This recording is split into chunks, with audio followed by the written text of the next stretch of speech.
Hey guys, I'm Max Laferriere. I played Ghostface in Scream 6, and you're watching Craven Something Scary.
Well, good evening, ladies and gentlemen, visitors, subscribers, patrons, and my channel members, otherwise known as Cravenites. Welcome to Craven Something Scary, where it's all horror all the time.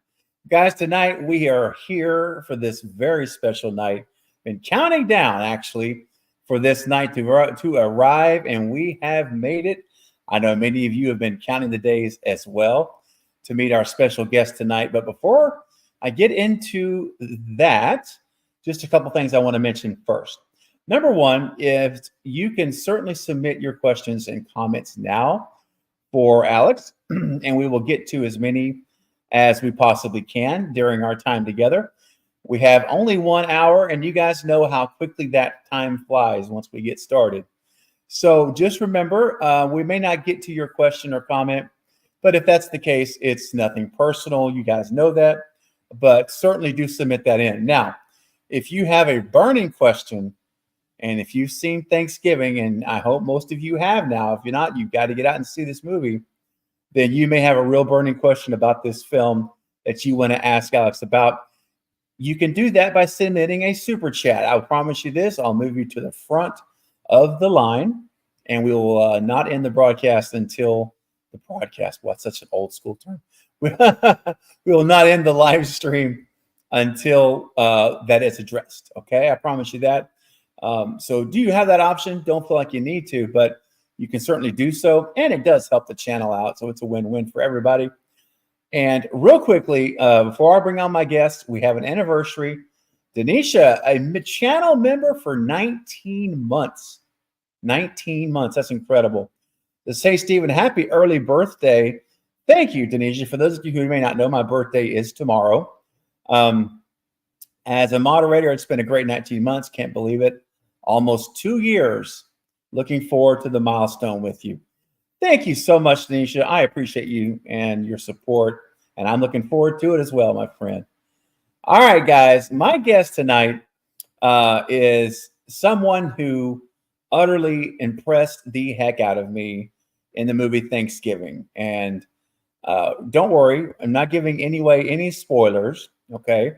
But when I saw how the Pilgrim Killer handled themselves in this film, it was quite impressive. And I immediately said, I've got to meet him and bring him on the channel to meet all of you, because it's phenomenal. It's just really impressive. And I'll get into more of that as we get into the discussion.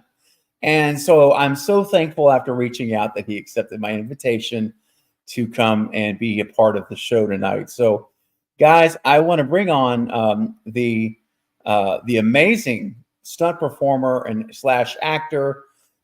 He does it all, whatever you need, he can get it done.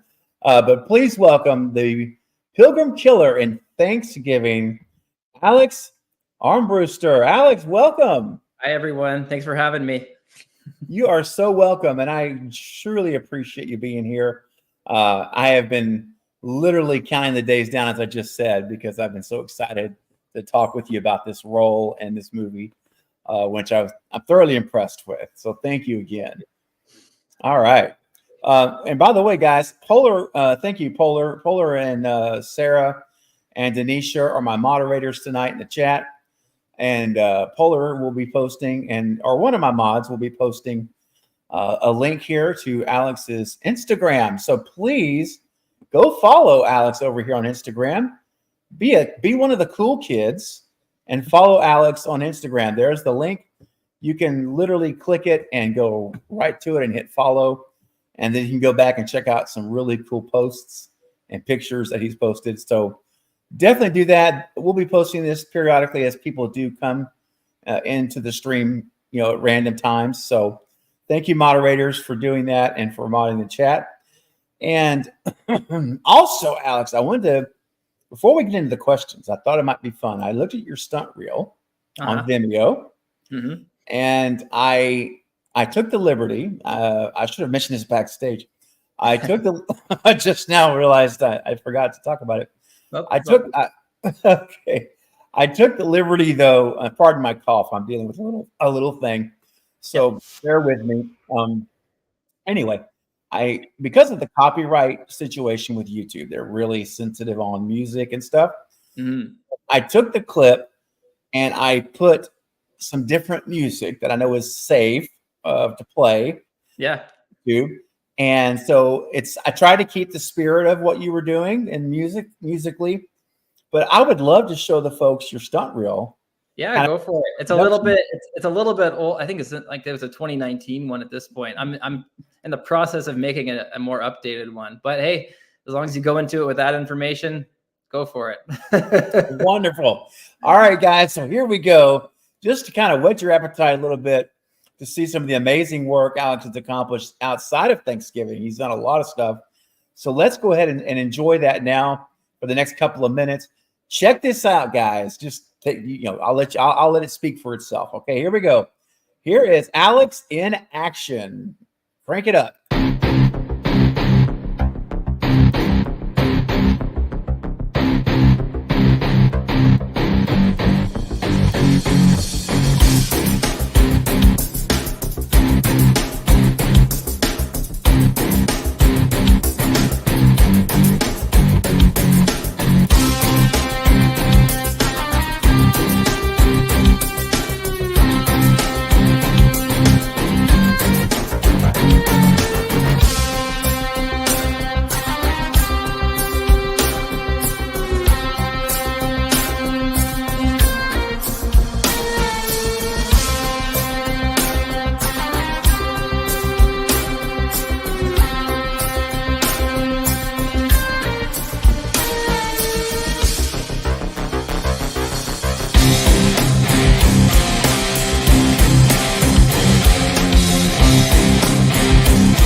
Wow, man.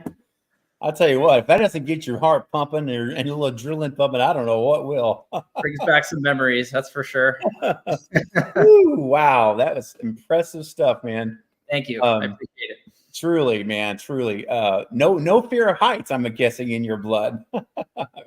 I mean, it's like, it's not that I'm not afraid. It's like getting over it. Cause if I find like I'm naturally a pretty like nervous person. And I was as a kid too. And as I got older, I kind of convinced myself to try and do these things anyways, because of the feeling you get when you finally conquer those fears, you know? And I think being that nervous and I mean, a little bit of afraid of certain things, I think has kept me safe in a lot of situations, because I don't consider myself to be like a reckless type of stunt performer. I'm very calculated. Everything's like very like pre-visualized prior to performing any type of stunt. So I think that's always really helped me in that regard. Wow, that's awesome, man, and fantastic again. Woo. In fact, that's interesting as you bring that up, because it kind of takes me back to where I'd like to start tonight. Is more at the beginning, kind of the origin points, right? Of like how everything started for you. I guess number one, personally. So in terms of knowing like this is what you want to do, you want to be a stunt performer, actor, and then secondly, professionally, how your career got started. So could you kind of share both of those with us? It'd be great. So I guess it all started when I was probably 12 years old. I started rollerblading. I saw a Disney movie called Brink, and it was all about rollerblading and doing stunts and flips and grinds and all that kind of stuff. And I saw that and I'm like, oh man, like that's my calling. That's what I need to go do. So I started doing that, and I've been doing that for like 22 years or something now. And I got to a point where I was basically at a professional level. And I was at a skate park one day in my hometown, and a guy was watching me rollerblade, and he's like, hey, like, would you be interested in doing some live shows? I'm part of a team called the Crazy Crew Stunt Team, and we're going around touring around the world, and doing live shows at like carnivals and stuff like that. And so I said, yeah, because I was like, I was probably 20, 21 at that point. And so I thought, that's a great opportunity. That'll be great. So I started doing that. I toured with them for a long time, and that got me into live performing. And then a little bit after doing that for a bit, I met some friends at a skate park one day, and they happened to be in the film business already. And they were maybe a year or two younger than me, and their father happened to be a stunt coordinator in the film in Toronto. And as we started hanging around, I didn't have too much interest in it yet at that point. I was just kind of like, okay, that's cool. Like, that's a really interesting job, because I didn't know much about it at that point. I never thought about being a stunt performer as a kid or anything. I just didn't know much about it. I always loved movies, and I was very interested in that. And after a while hanging out with them, I saw, they're having a lot of fun all the time, and they're making, good money for being that young and everything. I'm like, man, I could really see myself doing this. So I talked to their father one day. Jamie Jones is his name, really like top Canadian stunt coordinator.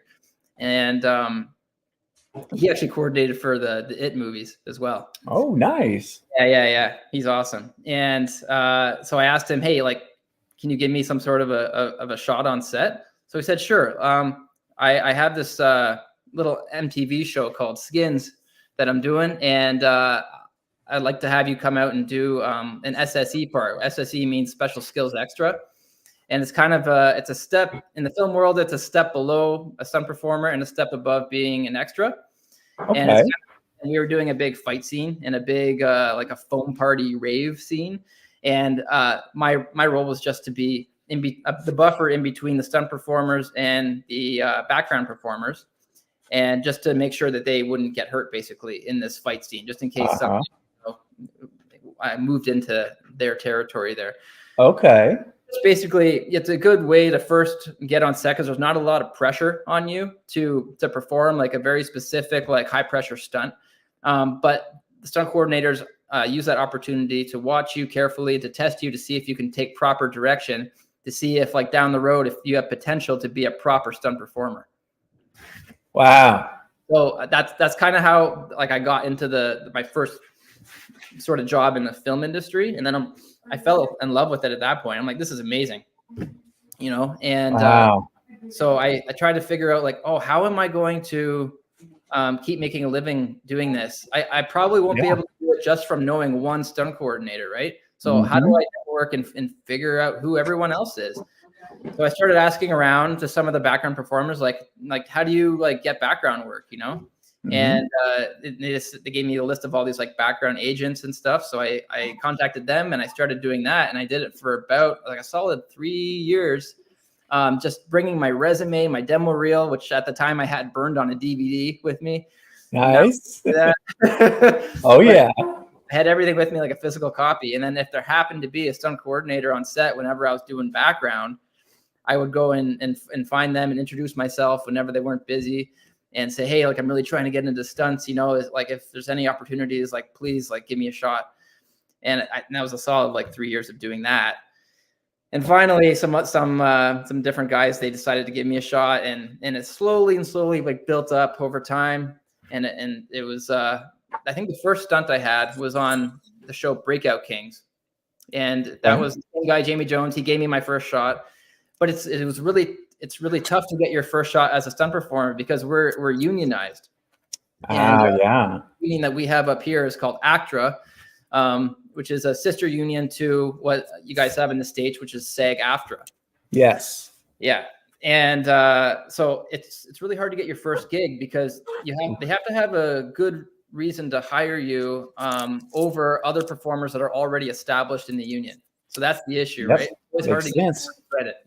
Yes. And so I got lucky on this one. I was a stunt actor, so it's actually my face on camera. I wasn't doubling, and I played. I think my character was white male, and I was playing this like kind of like a druggy character, and these guys they're trying to chase me down through an alleyway, and then a guy jumps off a dumpster and tackles me, and they bring me in and kind of like hold me there doing some dialogue and stuff around me as well. So wow, that was my first gig that got me in, and then it kind of all slowly progressed from there. And I think Flashpoint was the second show that I worked on after that. And okay. So and the snowball started, right? And it snowballed. Yeah, it was a slow process, and it was a lot of perseverance. Yeah. It was easy. It was not too bad, like financially, to handle that at the time because I was living with my parents still. I was still young, you know, I was like early 20s. And so I was able to manage the long dry spells in between work. So yeah, that was a good way to start in the industry for sure and build my way up to where I could be a little more self-sustaining. Yes, that's awesome. Wow, that's so great, man. What a great start. And you mentioned a key word there to me that jumps out, and something that I've found in meeting your peers in the industry. All have a central kind of theme, and it's perseverance.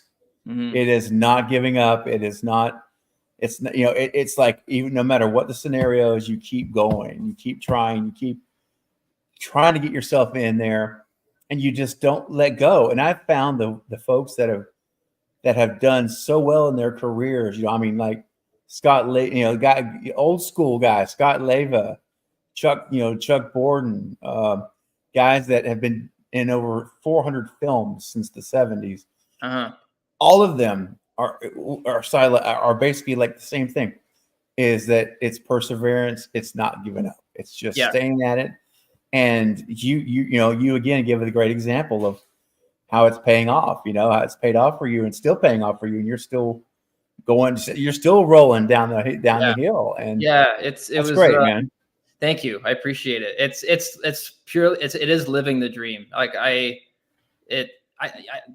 I was first starting out too, like a lot of some people that I knew were kind of like, really, you want to do you think you can make a living doing that? And it was a lot of that kind of talk. Right. Yeah. Yeah. And I'm like, yeah, man, like this is it. This is my calling. This feels like this is in a line with what I want to do with my life, at least at this point. And this is what I got to do. You know, I love doing this kind of stuff anyway. Like I love flipping and like just pushing my limits, and just I love the way that, you know, conquering a fear or landing a new trick or something like that makes you feel. And you get that on so many levels with this business, you know. And yeah, I always say to people, there's so many in this job, there's so many levels of fulfillment. And one of them is, number one, you get the call like that you got the job. And you're like, yes, that's awesome. I bet. And then you go and you perform the stunt really well, and then the crew's really happy, the director's happy, the stunt coordinator's happy. So that's another thing. I'm like, yes. And then you get to drive home feeling good, you know. And then after that, you get a check in the mail. So you're like, yes. And then and absolutely. then after that, you get to look forward to it coming out. So you get to go to the movie theater or watch it on TV. And that's always really fun. I really like, that's a really fun part of the job. And I went to go see Thanksgiving again on like just the other day. There you go. That's it. that was my I went for seconds. I had the cast and crew screening a few weeks back, I think just before it came out. And then I wanted to go see it again, because the first time I was a little like just overwhelmed with everything. I was just seeing it all time in one package, and I really wanted to go see it again to really like dissect everything, and you know, wow, what else I could catch, you know. That's so cool. It has to be surreal when you look at a poster and it's like, hey man, that's literally my character right there on the poster on the wall. And then cool, because that was actually me in the poster too, because I got to go do the gallery shoot, which I've never done before. Nice. So yeah, I got to. That was actually that's my body frame under the costume and stuff. Man. So that was really cool. Yeah. That is, and you know what's crazy is the folks there in the theater, the moviegoers that were there, had no idea that sitting amongst them is literally the Pilgrim Killer on the screen. For sure. Like, there's something so really wild. Funny. There's something really funny about that. I love. Yeah. Just like keeping it quiet and like you have no idea. That's so cool. I love that. Oh my gosh. Well, we're going to get into, excuse me, sorry about that. We're going to get into some questions about Thanksgiving. And before we do have, one of them is a question about the movie, and one is not. A couple super chats have come through. So let me go ahead and pull these up here, and then we'll get into some more questions. Brandon the Belden, what's up, man? With a $2 super chat. Thank you. Says, Alex, what was the Black Friday scene like behind the scenes? I guess the opening of the movie. Yeah, I actually wasn't at that scene. That was one of them I wasn't at. And I'll tell you what. So I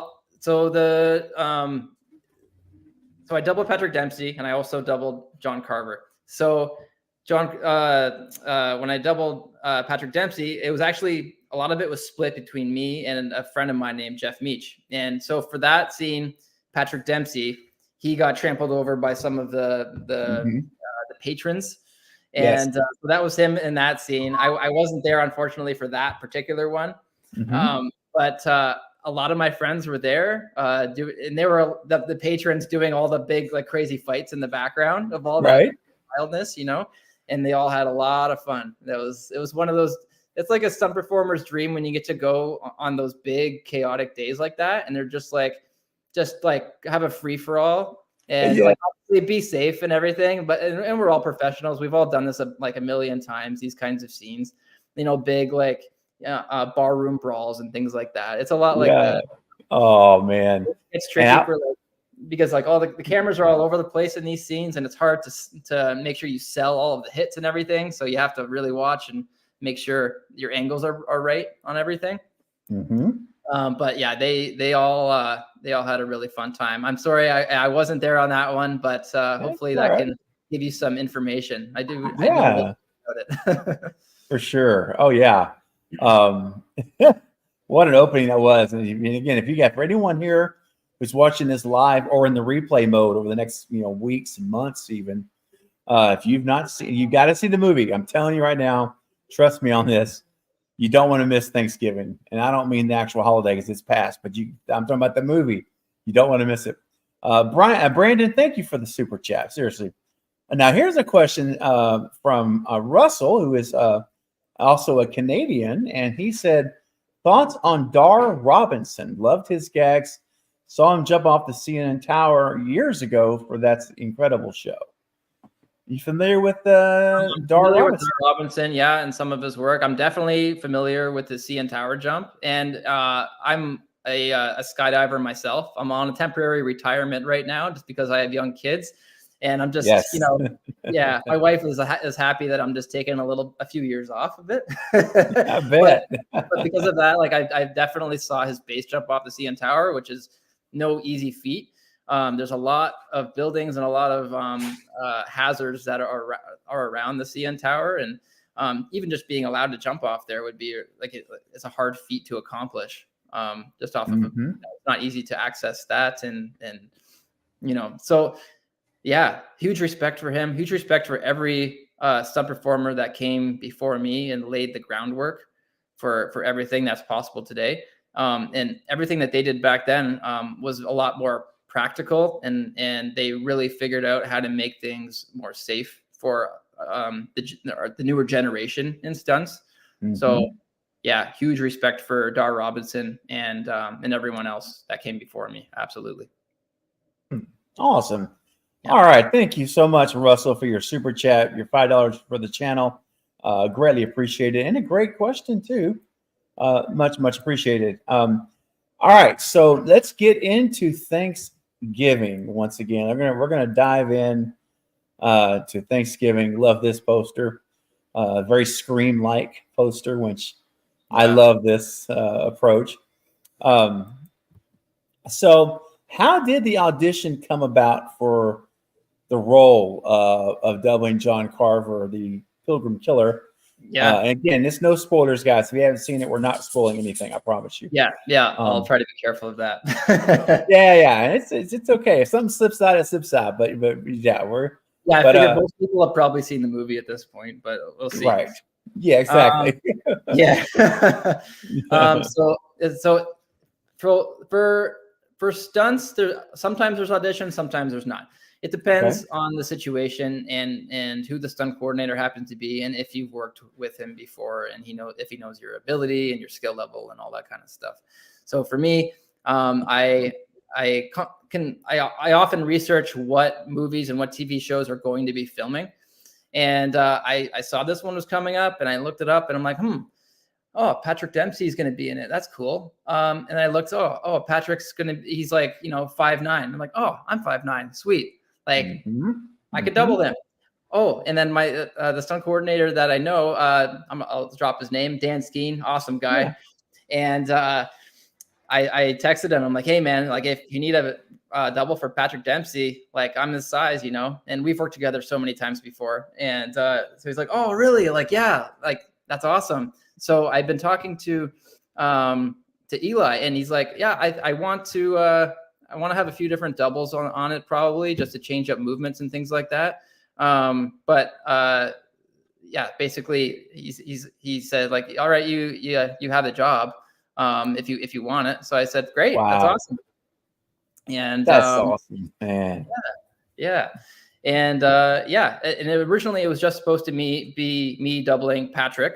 And then it ended up morphing into doubling John Carver as well. And I thought originally I was just going to be doing the stunt portion for John Carver. And the first time I was going to be in the John Carver costume was on the diner fight with Lizzie. Oh yeah. And so I thought, in most situations, I'm just doubling the character for the stunt portion of the whole action scene. And then the actor playing the character or the killer would be doing the character beats and the movement, right? Right. But since there was not any dialogue really for the killer in these scenes, they were like, the production basically said, yeah, like we'll get you to do the whole scene. So I said, wow, so okay. Awesome. All right. Cool. Like the whole day is just is me and Amanda Barker is her name, who played Lizzie, who I've actually worked with before on another show. So we knew each other already. That made doing the fight like super awesome and easy. So we worked together really well. And yeah, and then everything went really, really well that whole night. And we got everything we needed to get with the fight and everything. And at some point, there was a decision sort of made that we were going to keep this going. And I was going to keep playing the killer for most of these parts. So I'm like, okay, man, this is a challenge, but let's roll with it and see what happens. Yes. Oh my gosh, you were masterful in this role, and I'm telling you now, like, and you know, there's been a lot of different mass killers throughout the years in slashers. It's kind of like a, you know, it's part of what you expect, but they're also different in how they handle themselves. And I say this all the time. I've had many discussions with other content creators and live streams, and I'm like, you know what? Not just anyone can be a silent character, because you have, I'm telling you, you have to be able to communicate through movement. Yeah. And you have no facial expressions. You're literally depending on your body. But you know, something that I saw in Max Ferrier and in Scream 6, I saw it in you in Thanksgiving.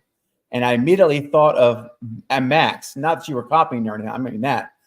But what I mean is the way Max carried himself in that film, in the aged mask, and the scenes, there was a tone of movement that was dominant, confident, in control, and intimidating. Yeah. And you could sense it and feel it watching it without him saying a word. You, Alex, I'm telling you, I felt the same way watching you in this movie, because I said, "Oh my gosh, this individual, whoever this is confident, intimidating, in control of everything, and not the least bit timid. They are absolutely, in other words, they're an alpha, and you can tell by the way you move and handle in these scenes that you're a total alpha." And I was so impressed, because that's not easy to pull off. Yeah, it's tricky. Yes, and I applaud you, literally, real applause. It was fantastic, and I love the script, I love the movie, I love the story. But what keeps me wanting to come back is to watch John Carver move and do his thing. Yeah. And that's you, my friend. Yeah. And it was it's wonderful. It's wonderful. Thank you. And it's funny because, like, when I went to do the diner fight for the first time, I didn't know anything about this character really yet, and I had to kind of rely on Eli a little bit to communicate with me what I needed to do exactly. You know, like how am I moving? Like what am I? You know, and after the first few takes, I started to get the hang of it. You know, and he was communicating with me pretty well what he wanted. He has such a clear vision for what he wanted, you know, because he spent so much time writing this, and it's been in the works for so long, right? So yeah, he was really good at communicating what he wanted, and I've seen a bunch of horror movies as well. I get the kind of vibe we're going for here. So yeah, I've done a lot of like motion capture and things like that. So I'm pretty familiar with how to move and how to communicate certain things with body movement, you know, to convey a certain mood, you know, a certain feel. Yes. Yeah. So when I'm doing those things in the mask, I'm trying to kind of zoom out and imagine what it's all looking like, and you know, what would freak me out, you know, as an audience member watching that, in terms of like timing and how you're, you know, moving your head to moving your head to the side, and just like, just all the little timing things, because with horror, it's a lot of timing, right? And same with comedy too. But yeah, for sure. Oh, it's absolutely wonderful. And I'm just so excited. Now that I've seen it a couple times already, I'm like totally anticipate. Like I know what's going to happen, and I'm like, oh, I'm ready for this. I'm ready for this. And for sure. And there's this one particular scene. I'm kind of jumping ahead a little bit, but that's okay. There's this one scene, and I'm trying to remember where. I don't know. There was a scene where it might have been in the school, so I don't know if it may have been another actor. But there was one particular scene where there's this kind of spin of the axe. Yep. You know what I'm talking about? It's so like a little. So there were two spins. There was one in the diner, and then there was one in Yeah. school. And the one in the school was Jeff. Yes. Jeff Meach did all the school scene, and Yes. it was super. I love the way he did that. The swing he did, but he kind of did that, and I don't know. Yes. I'm not sure if that was an Eli direction or a Jeff direction, like just a Yeah. a spur of the moment thing that he decided to do. But either way, he performed it awesome, and I thought that was such a nice thing, So it was very cool. It was interesting to watch both scenes and watch how his movement was and how my movement was and how that worked. And I think that decision to have to split that up a little bit was a good one, because it just changes like who you think it is too, because like you're always wondering, right? Yes, but I also like though that it wasn't all the time either. And I like that because there was a consistency in John Carver, and you brought that consistency over the majority of all of the film, and I love that. And real quick, we have a super chat I want to bring up.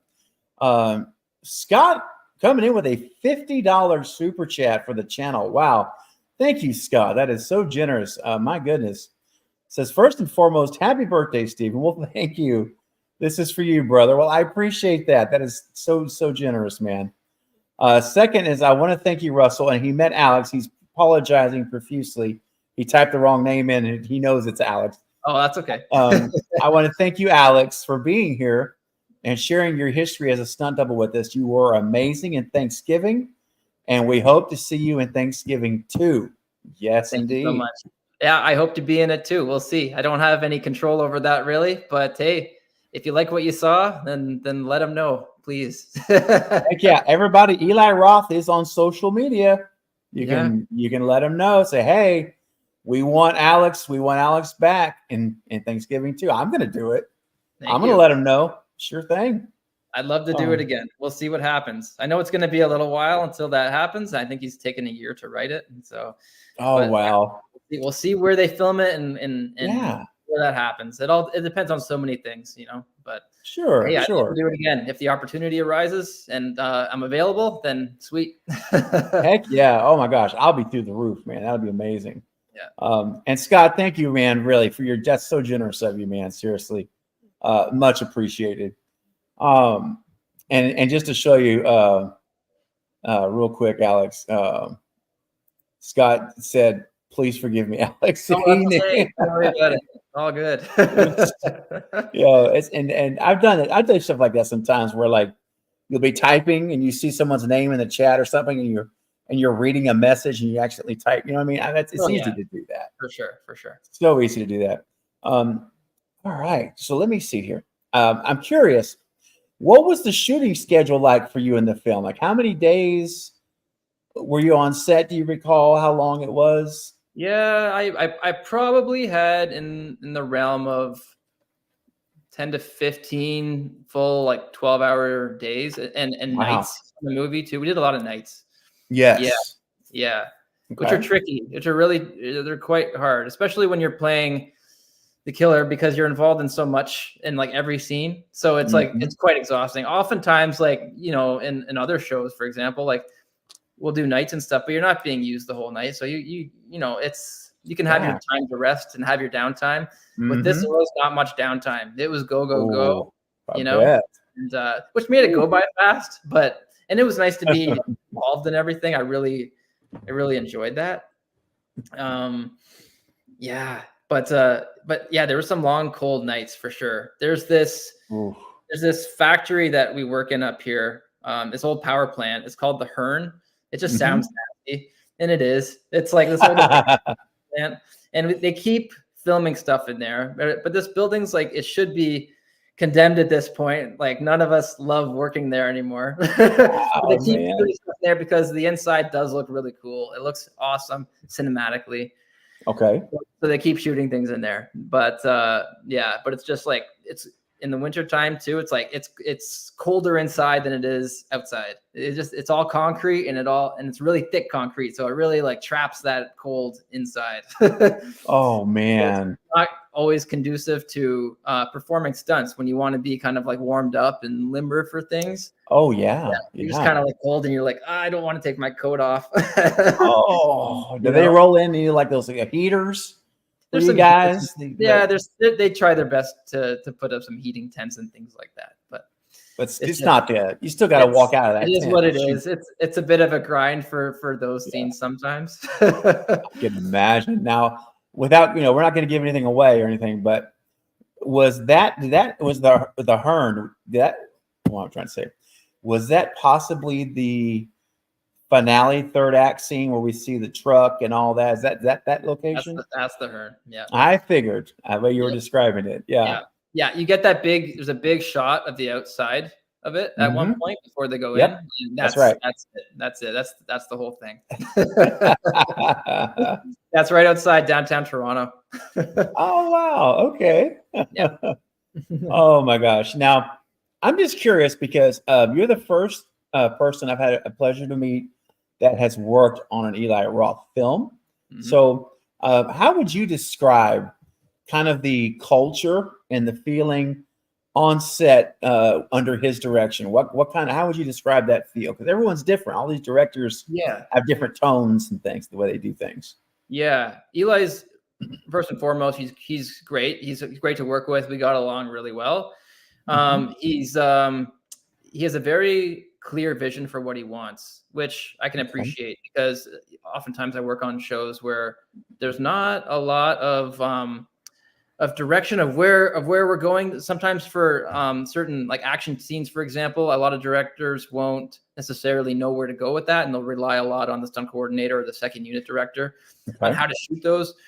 Eli really had there was some second unit directors used as well when we needed them, but like at the same time, Eli had a lot of control over every little bit of this because I think it was his baby, like he's been writing this along with his friend, Jeff Rendell. So he was great. He had such a clear vision for what he wanted, and he communicated that very well to me and to everyone else, I think. And he had in his mind knew exactly how this was going to play out, like in his mind already, like the whole movie, like he knew what he needed, what he missed, and what he needed to get, and it was all in his head already. And that's not a very common thing. Like he's a pro for sure. Yeah. Awesome. That's awesome. I love when things work very efficiently like that because the day goes quicker. People like the crew's happier. You kind of have an idea of when you're going to go home at night. Like there's a consistency there, which you don't always get on these big features, especially they go on sometimes they go on I think my longest day on set was 18 hours. So then you got to do this whole 18-hour day. Then you got to drive home. I live an hour and a half outside of the city. Oh man. Not on the way home.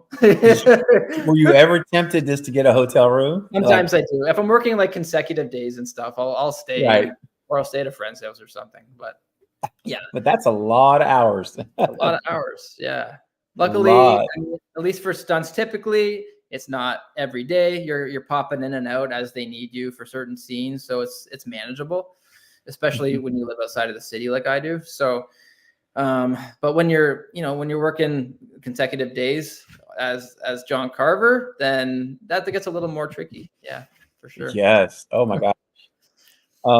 Now I have to ask you regarding the kill and attack scenes that happen in the film, because this is a horror movie. People die. It's what they do, as we all know. How much rehearsal time and practice walkthroughs did you have with the actors or their stunt doubles, as it might be? Yeah, again, on a lot of other shows, we'll have a lot of rehearsal time typically. And on this one, I think Eli had it in his mind exactly what he wanted already, and he wanted to communicate that on the day, particularly most of the time. So no, we didn't for a lot of these fights, we didn't have a lot of rehearsals. We actually just went in on the day and we figured it out, right there. Yeah. And a lot of them, they weren't overly complicated. There wasn't like a ton of like really intricate technical choreography. It was just like, we were figuring it out with our environment and what we had to work with.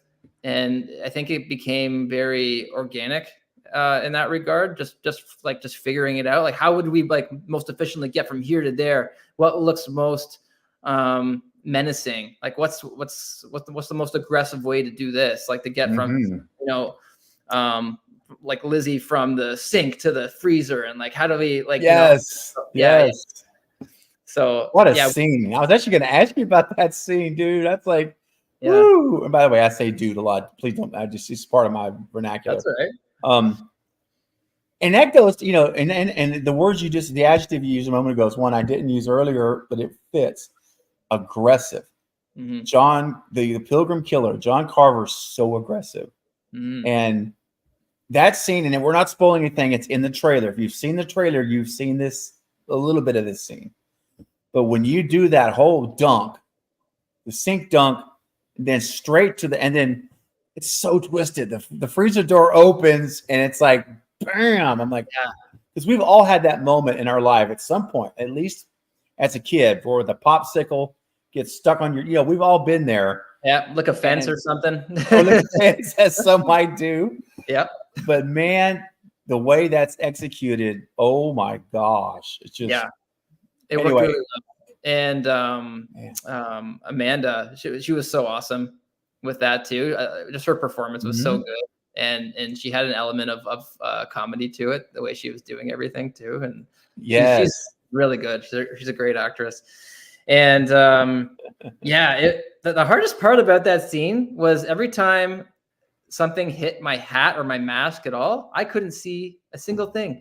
So getting from that sink over to that freezer was actually really difficult, because in most of the cases, I couldn't see where the freezer door was, where the latch was to pull it. Oh no. So I'm just like, I got to feel for this handle. Like, it better be there or else we ruin the shot. And because she's already wet. Right? Oh, that's right. Yeah, because if we get her wet and I mess that up, then we have to go and spend an hour resetting, getting all her hair dried and everything. Oh, and that we don't want to do that. That costs a lot of money. So time and money, right? We have things to shoot. Right. Yeah. Yes. So there's pressure sometimes in certain takes to get it right. And that was I felt that a little bit, but that's okay. That's part of the job. Wow. Well, it's phenomenal scene. And now, just to kind of deviate us for a second, you showed me something earlier that I think my audience would really love to see. Yeah, it's something that was screen used in the movie. And would anybody out there like to see the John Carver mask that was screen used? Anybody? I bet you all have your hands raised. So, Alex, if you would do us the honors, my friend. Yeah. This is screen used, ladies and gentlemen. Oh my gosh. Dude, that's creepy as heck. Wow. There we go. Guys, you're getting Alex in character as John Carver right freaking there. That was amazing. Thank you for doing that. That was so awesome, man. Absolutely.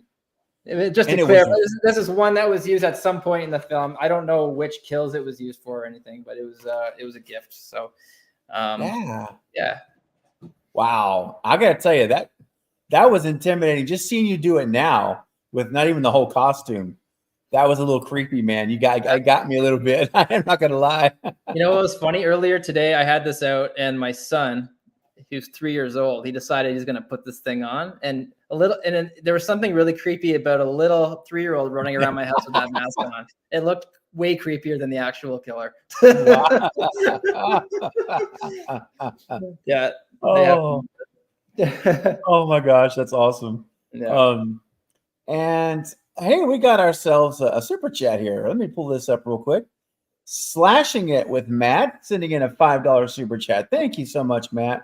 Says, absolutely love Thanksgiving. Great job, Alex. Sweet mask. Thank you very much. Appreciate it. It's awesome. Yeah, thank you so much, Matt. Thanks, We Matt. appreciate it. All right. And Molson Man was saying that he's been looking everywhere to find a Carver mask and he can't find one. I Yeah. wonder if we might get some of those next year for Yeah, Halloween. I don't have any details on when those are available. I know a lot of people are doing like 3D prints of things and trying to make their own for cosplays and stuff like that. True. I imagine Halloween time, I would imagine there'd be a lot of replicas. Yeah, it's got to be next year. Yeah. Definitely. We're going to have to keep our eyes peeled for that because, man. Sure. But now I got just a few other questions here. I know we are going to start to kind of wind down here. We want to be respectful of your time. Well, it's all good. That's going by fast, really fast, actually. I'm telling you, when you say an hour in abstract, it sounds like a long time. Yeah. But it really does fly, doesn't it? It really does. Yeah. So let me ask you this. What would you consider to be the most difficult or challenging stunt you performed thus far? This could be doesn't have to be just in Thanksgiving, although I would love to hear that too if you have one. But yeah. I'll start with Thanksgiving. So the most challenging one was probably the car crash into the dumpster, which crushes. I don't want to spoil anything. Yeah. There you go. A particular character. That one. Anyway, so that was actually one of the only rehearsals I ended up having anyway. And we ended up having a beater car that we could actually rehearse with and crash into the dumpster. And and we actually rigged the car up to a bungee rig that was hooked up to a big telehandler crane. Oh wow! Just for some weight, and we had it all measured out. So at the end of its stretch, it would just tap the dumpster, and because inside there's some special effects rigs that we didn't want to wreck, and so I had a full 4-point harness inside the car there, and we went right for it, and it was great. But that was that was a more challenging one. It was at night too, and raining, and there's like a lot of things you always have to adapt to with this business as well. Things aren't always perfect. You always have to adapt to something. And I have the mask on, and I don't want to bump it at all. Otherwise, I can't see either. That's right. Yes. Yeah. Because those eye holes are small. They're small. I was looking at that right then when you had it on. I'm like, man, that is not a lot of space to look out at all. No. And so that's an interesting question. I know it's the rain. Is it a situation where Eli would make a call and say, I want this particular stunt done, or maybe the stunt coordinator maybe makes the call to Eli and says, Eli, we need to do this on dry pavement. We need to push this to tomorrow or when the weather clears? Or is it like rain or shine, not the mail service down here, rain or shine, we got to do this tonight? When it has to do with safety, if anything is like unsafe, the stunt coordinator will absolutely speak up and say, hey, we can't do this, and if it is safe and it's purely has to do with aesthetics and how it looks cinematically, that would be a director call for that, for sure. Okay. Yeah. Gotcha. Okay, cool. Boy, that's and now kind of to expand on that now, outside of only Thanksgiving, what would you say would be the most dangerous stunt? And Paula's bringing in this question. It's a good question. Maybe your most dangerous stunt to date that you consider to be your most dangerous. One of my most dangerous ones was on the movie Suicide Squad. Okay. I was doubling the Diablo character who shoots all the fire. If you've seen that movie, so I had to buzz my head and get tattoos all over me and all this stuff. And there was a scene in the finale of the movie where his character, Diablo's character, had to get kicked backwards on a wire. And it was by, I think, the character Incubus, and I had to basically go flying on a wire. So I had a harness underneath my clothes. But I'm in like a tank top sort of thing, and so I'm just like barely hiding my harness, but I can't have many pads on in that scenario. No elbows or helmet, no nothing. I just tried to I had pants on, so I tried to load my legs up with a bunch of pads. But, basically had to go flying back over top of probably a set of like eight stairs, going up over those, and then into the window of a shop, like a shop window that was supposed to be in like a train station. Okay. It's supposed to be like Grand Central Station kind of deal. Wow. So it was into a shop window, and then after I went through that, which was like a breakaway shop window, and then I went and hit the back of the shop behind that, which was just like a wooden wall behind that. So after I ended up hitting the back, the breakaway windowsill there, my leg swung behind me, and I knew immediately, oh, that's not good. That's not good. And I couldn't swing it back in time. Unfortunately, it was just too fast, and there's a lot of debris on the floor, and it was slippery. And I ended up just hitting the back wall like super hard, and I immediately I broke my ankle. I got a spinal fracture on my left fibula, which put me out for about 6 months. That's awful. The positive thing was that they got this shot. That was good. But they needed one more angle of me coming through from the back end. So they ended up having to use one of the stunt riggers that were there that day. Simone Girard is his name. And they had to put him quickly and through all the makeup and everything and get him to do the one last shot of him going through. And then they shortened the stroke of the wire, so he didn't actually hit the back wall. They shortened it so he landed in the middle of the room, so he didn't injure himself as I did. Yeah, he got to benefit from that tragedy. Yeah, I was out for a good 6 months at that point, and it took me a little while mentally and physically to get back at it. But I did every possible thing I could to get back to full strength. Like I spent like 9 hours in a hyperbaric chamber trying to like get my collagen production back up, and I had all the time in the world to do that. So I'm like, why not? Let's just try everything. We'll try laser therapy. We'll try all this stuff. So, but now it's great now. And after 6 months, I was back to work, and now I don't think about it at all, and it works perfect now. So it was just a good experience to know, to know when things can go wrong, and things to question on set and stuff like that. So sure, I got some positive things out of that as well. So yeah, man, that's well, and you got that perspective now that you're healed and back in action. But man, I know that had to be a tough 6 months, I'm sure, because you couldn't work. And it was my first broken bone, so that was like just hard. It was interesting for me to not be able to be active. I being a stunt performer, I'm very active. That's what I do every day. I do something every day, and not having that is tough on the mind for sure. So, yeah, that's got to be. And yeah, even getting around on crutches and in some cases a wheelchair. Sometimes I really, I could really appreciate how some people have to live like that, and it really put that into perspective. So true, man. That's right. Yeah. Wow. Okay, so let me ask you this. We talked about your most challenging and difficult. How about this? Did you have a favorite stunt or kill scene in Thanksgiving? Yeah. Am I allowed to? I don't want to spoil, but it's the Can I name the actor? Well, let me just say, can you use just a generic character? Maybe we'll just say sure. I think character security guard.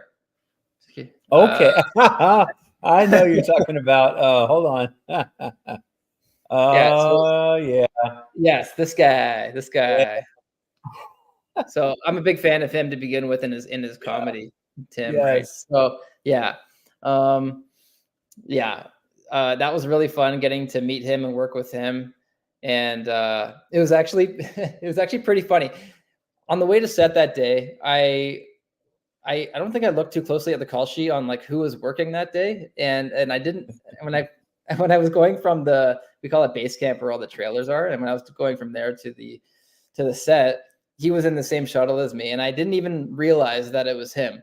And I'm just talking to him like he's like just a regular guy or whatever, which you should anyway. But like it was funny. It was just, and I didn't even realize, I'm like, hey, like, where are you from? And all this stuff, like classic small talk. Right? And then like afterwards, I realized like, oh man, like he's on Joe Rogan a whole bunch. Cool. That's funny. Yeah. Whoo, man, I tell you what. Wow. That was my favorite scene, I think. That was one of my favorites for sure. Just because of the comedic aspect to it. Yes. Very. Yes. Yeah, and just I really enjoyed the actual kill in itself. Just because of doing that and then going to the beheading, just Mm-hmm. that aggressive smooth movement looked really good. It really Yes. translated well on camera, and it was really like it looked really like assassin like or something, Yeah. Oh yeah. I really Because it wasn't, because at first you're kind of thinking, okay, we're gonna get a stabbing, kind of thing, yeah, and once we got a piece of that, but you weren't done. no, There was it all, no, just and fully committed to it, oh committed to yeah, the man. war. And then of course the comedic relief after that was like my favorite. Oh, I think what was my favorite part of it. I'm a cat person. I have a cat too, so that was so fun for me. I love that part. In fact, I was telling someone just the other day about that in my family. I said they hadn't had a chance to see it yet, and I said, first of all, for all of those out there who are Scream fans, I know that in my channel there's a ton. We have a cat named Dewey. Which, I mean, come on, guys, we've got Dewey. We got to love that. And I'm not going to say what you did, but I'm just going to say the way that scene ended, like, it was cool, man.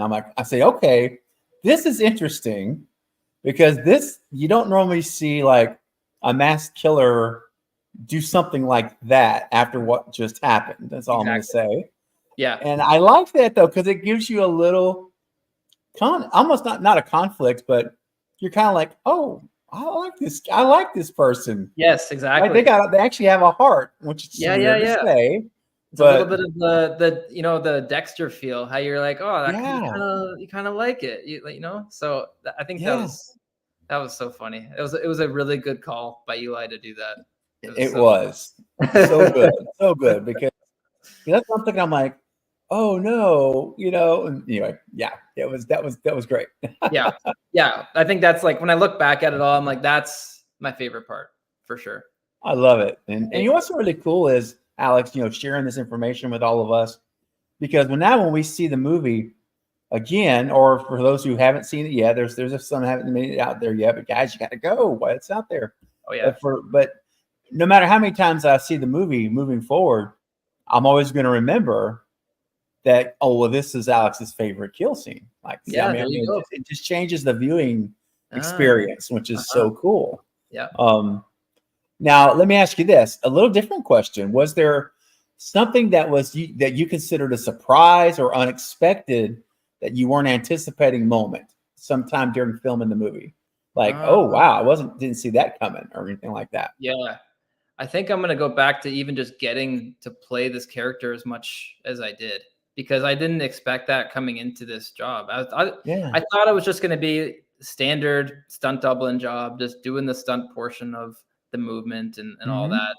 But being this involved and being able to really tap into this character and being able to try and be consistent with that from day to day, that was quite a surprise to me and a challenge that was welcomed, that I was ready for. So that was a really cool, surprising, exciting moment for me.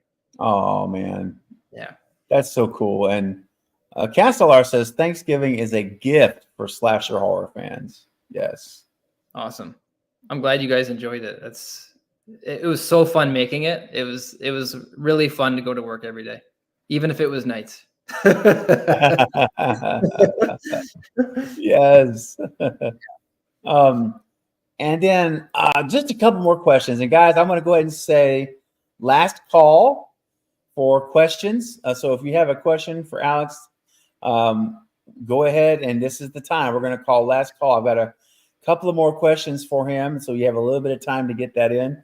But we're winding down, all right, because we don't want to overextend Alex to stay with us. So be sure and send those in now. Super chats do move ahead to the front of the line, just as a reminder, okay? And I think you may have already answered this in your last answer, but I still want to ask you, like, what did you, looking back on it, find most fulfilling about being a part of the film? Hmm. Yeah, I think just being involved in everything from start to finish. That was really cool. 'Cause I had never really gotten that before. I really just like I'm used to just popping in and out when they need me, and I don't see the full thing. And even this, it wasn't the full thing, but it was almost there. It was like, you know, it was funny when I was watching the movie for the first time. It's like Mhm. I wasn't scared at all because I knew all the timing for everything. Right. Kind of weird. Like, did you find it really scary? I'm actually curious because, like, you know, I Yeah. the first time I watched it was with the whole crew and everything, so everyone kind of knew what was going on. So I didn't get like an actual like authentic reaction to all the scenes, And Mhm. oh yeah, I'm curious. What like did you find it really suspenseful and scary? Yeah. Like as you Oh, yeah. Yeah. yeah No, I did. I mean, I'm a slasher fan. That's my favorite genre of film. yeah And I literally was like, there those scenes where, oh, man, you're not there. You expect you to be there, and then, oh, he's behind the door, and then the yeah door opens, and you're not there. yeah yeah And it's like that drawing that out was great. yeah And I got to tell you, that whole Thanksgiving table layout sequence Mhm. where where you're basically the and I gotta be careful here, Yeah. but boy, um, once this thing goes to streaming, we're going to be going full blown spoiler talk at that point. Yeah, But let's do it. It's way easier for sure. it sure is, man.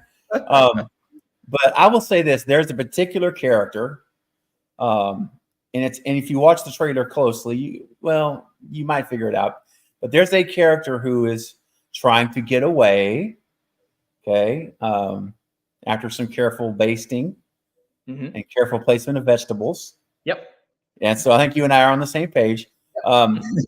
And the whole cat and mouse between you and that character was phenomenal. Like I Yeah. was just like stressed out, man. Yeah. Um, That was and actually that was my oof, second favorite scene to film. Absolutely, because that it went oh on for a while. It was yes, a thing, right? that's right. And oh man, that was so fun. That was and it was such a unique way to do a kill too, right? So Yes, we I won't get into mean, it, but like yeah, it was ooh, it was so great.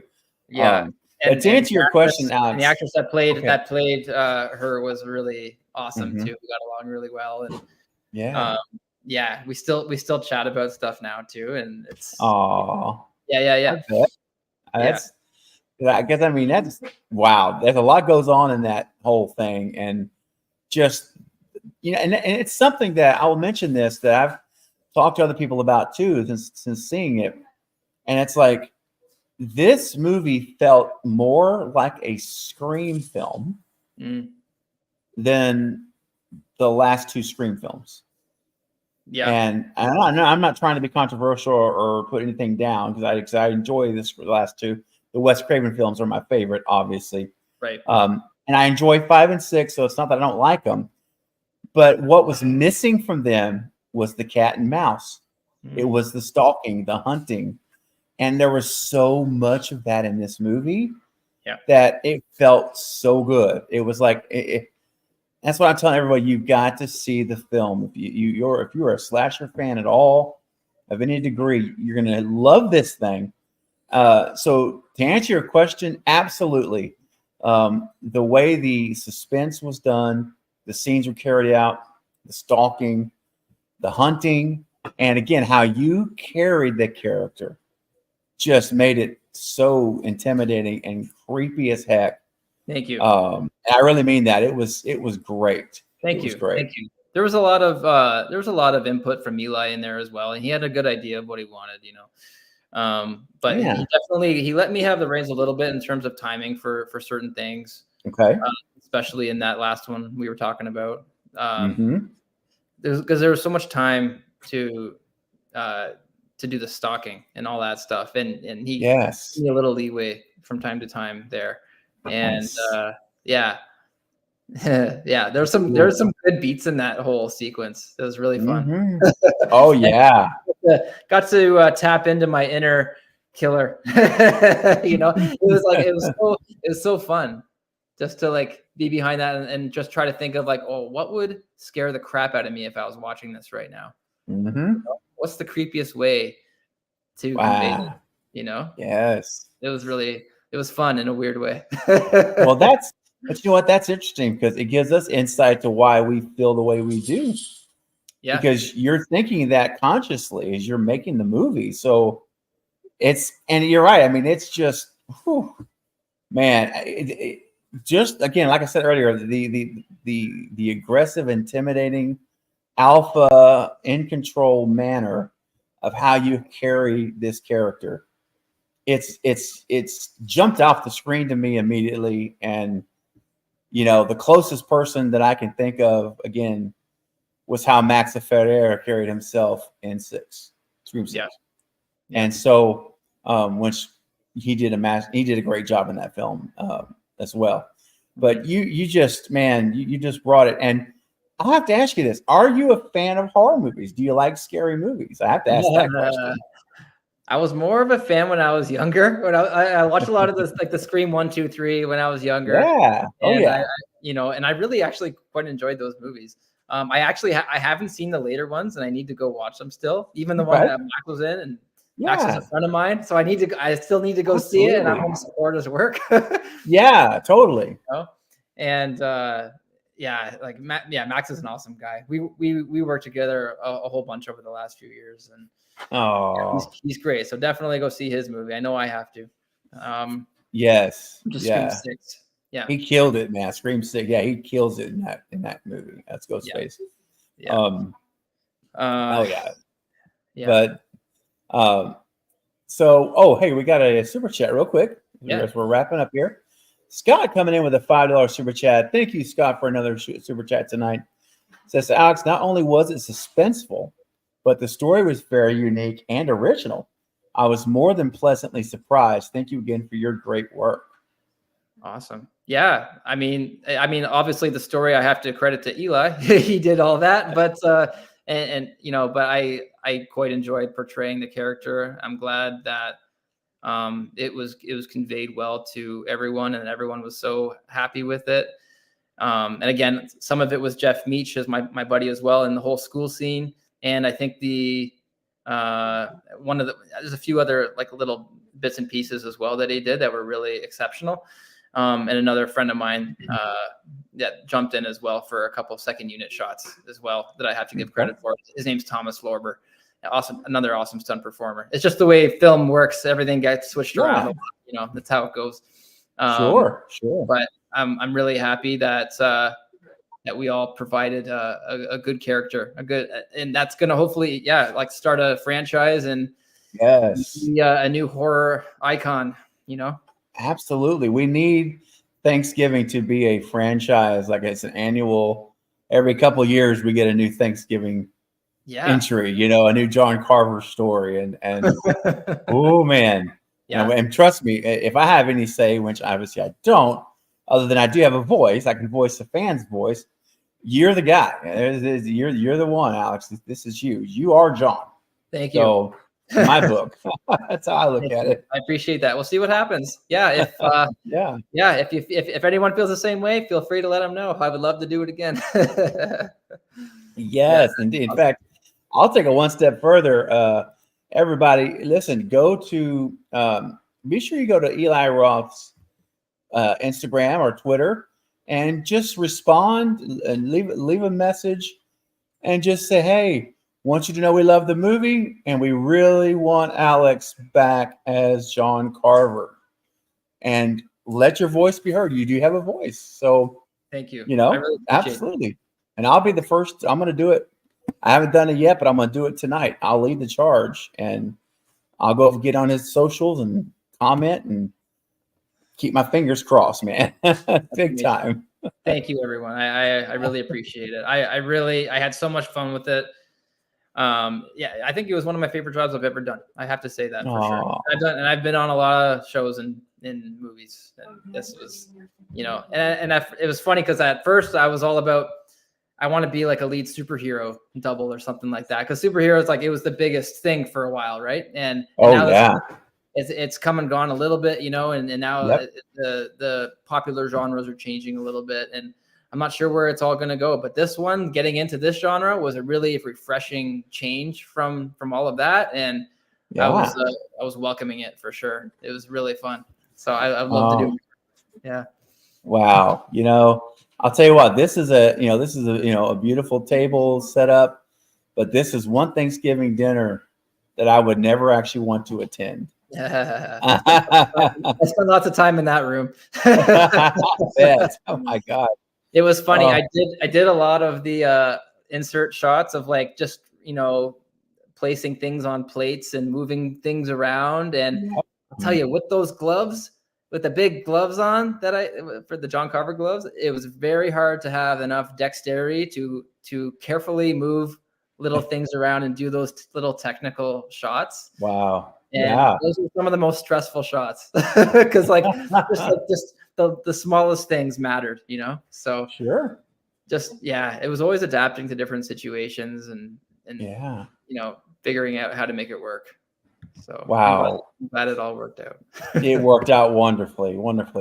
So my last question for you, Alex, tonight, and we'll call it a night, is what advice would you give someone, based on your journey, that wants to be a stunt performer? They want to be in the business. They want to make movies. Any advice you could share that they might could take from this? Yeah, for sure. And everyone will give you every stunt performer will give you a different answer on how they got started in the business. But in my experience, like, these things really matter. And those things are, you need to be athletic for sure, because the job is to be athletic. Being a stunt performer, you need to be able to do things that other people can't do. And you have to be able to learn how to do them in a safe way, taking hits in a safe way, being able to take lots of different types of falls and give a variety of performances, and being able to do it over and over and over again, because anyone can do anything once, right? You have to be able, but stunt performer needs to be able to repeat things over and over again in a unfavorable situation. Like, for example, like, as I was saying, like, we have to perform in the Hearn, which is like that cold factory, where honestly, you just sometimes don't want to perform when you are asked to perform, and you just have to do it because it's your job. And that's just what it is. And then sometimes, even with wardrobe, it's just not going to be ideal for what you need to do. So you try to pre-plan that with the costume designers beforehand, which, by the way, the costume designer on this movie was Leslie Kavanaugh, and she's awesome. And shout out to her. So, yes. But she was always very helpful with all of the costume requirements and helping to make things work and help me adapt with everything. So anyway, getting back to what is required, be perseverant. Things aren't going to happen overnight. As I said, I had to be a background performer for a while, for like 3 years, and to try and persevere and get through those tough times of not getting stunts or trying to get my first stunt even was hard, and to get into the union. Which up here again, we have ACTRA down in the States. You guys have SAG-AFTRA, and so that we're like a sister union to you guys there. And it's just a matter of getting that first credit is really hard, because you have to have a reason to be hired instead of another person that's already in the union. So getting that first one is always like the hardest for everyone. Yeah. So got to be perseverant for that. You got to have a really great attitude, because at the end of the day, you're working with, in stunts anyway, you're working with a lot of the same groups of people over and over again, which can be really great, because your life sometimes relies on these people that are helping you to perform these stunts, performing with you, or there are stunt riggers that are helping to fly you on a wire rig or something like that. You want to trust these people. So it's good in that regard, but you want to have a good attitude at the same time, because you're going to work with these people and you have to maintain that relationship, and they're going to have to want to be with you for sometimes 18 hours a day on set, So that's right. Good attitude, Yes. imperative. What else? You need to be coachable. So a lot of things. There's so many things that I've learned on set. When I first got into business, I did not know much. I got in through I had my rollerblading skills. Okay, so that doesn't take me that far in stunts. You have to learn things from other performers, and it's a solid base because I had some aerial awareness. I knew how to fall safely, and all that stuff. But there's other disciplines you have to learn, like how do you fight on film? Like how do you not look bad fighting? You have to study some martial arts. Yeah, at the very least, you need to really pick some stuff up from other like really solid martial artists that are already stunt performers, and you pick some stuff up from them, and all these techniques. And wire work is another tough one you have to learn because there's not a lot of places where you can train that. You just have to kind of learn it on set as you go. In most situations, there are some places that you can do it, but you kind of have to have the right people at the same time already. So another thing would be you need to be able to take direction. And because you're going to be on set and you need to make sure, like if a director or a stunt coordinator tells you, you need to do this, you need to do that. And you need to make sure that the next take, you do those things, you follow those instructions. Otherwise that take won't work. And that again is time and money that they don't want to spend if they don't have to. And especially if it's like a safety related issue and another performer is relying on you to do something a certain way and you don't do it that way, that's a problem.